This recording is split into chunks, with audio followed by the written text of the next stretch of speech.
Here we will discuss the energy of comminution, or comminution stands for size reduction. As I mentioned in the earlier video, the size reduction goes with the formation of cracks on the material and further splitting into smaller particles. But for our surprise, we can see any mills which takes care of size reduction of materials use only less than 1% of its energy to fracture the particles. So where does the remaining energy goes?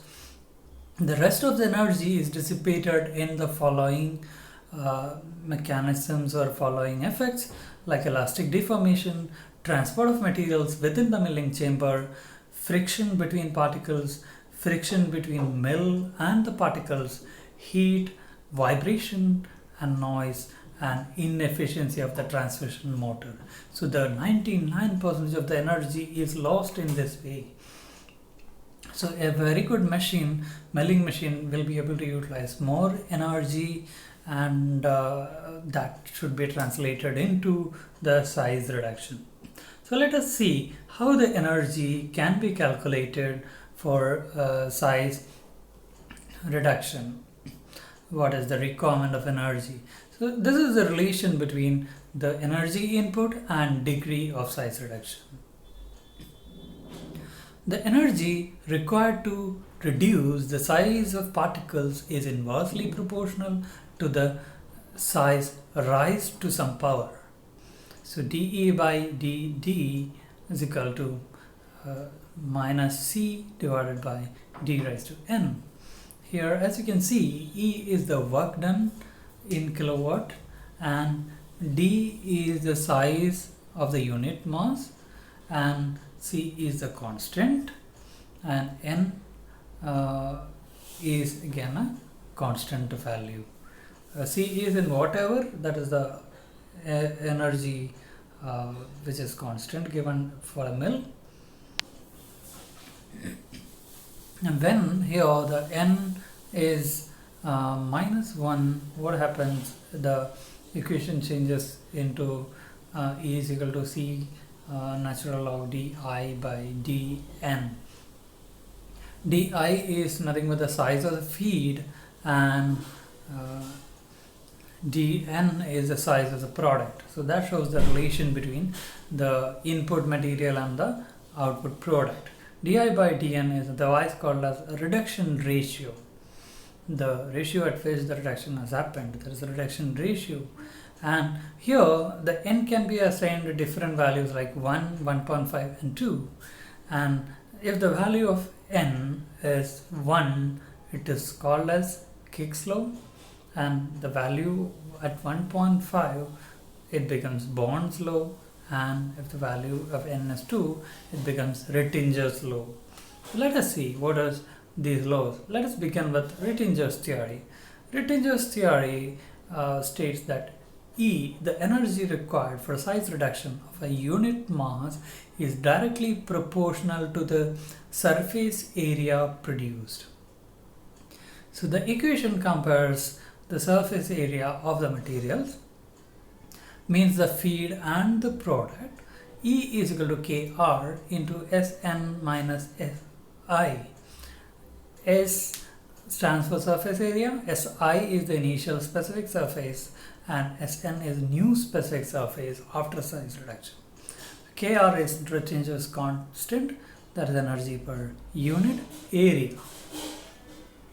This is mostly applicable for brittle materials which undergoes fine milling. It may not be suitable for any other material. Let us discuss the second theory, that is Bond's theory. Bond's theory states that the energy used in crack propagation is proportional to the new crack length produced. So in the pictures we had seen the cracks on the particles, and as the hitting or the impact it receives, the cracks propagate into further deeper and creates bigger cracks. So the length of the cracks are measured over here. What was the crack on the particle before the size reduction, and how much the extra cracks produced in order to size reduce the particles.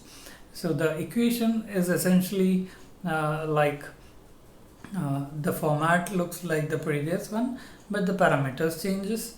The constant here is Kb, which is Bond's work index, and Di and Dn are the diameter of the particles taken in account for the length of crack measurement, because that cannot be measured directly. So the particle diameters are taken as crack length or something like that, and they are the inverse of square roots of these parameters are used in the equation. So E is equal to 2 kb all multiplied by the difference between the inverse of square root of di and dn. This Bond's work index Kb is nothing but the work required to reduce a unit weight from theoretical infinite size to 80% of that material passing through 100 micron mesh. That is about Bond's theory. Let us look into Kick's theory. Here Kick's states that the energy used in deforming or fracturing a set of particles of equivalent shape is proportional to the ratio of size changes. So he talks about the size changes happening, and that is taken into account as a calculation of energy. So again, di and dn are used as diameters of particles, the input and output particles, and kk stands for Kick's constant, that is energy per unit mass. So the materials are measured in mass, and the energy expenditure is calculated over here. And this is useful for crushing or compression of large particles. The diameter changes are taken into account in Kick's theory.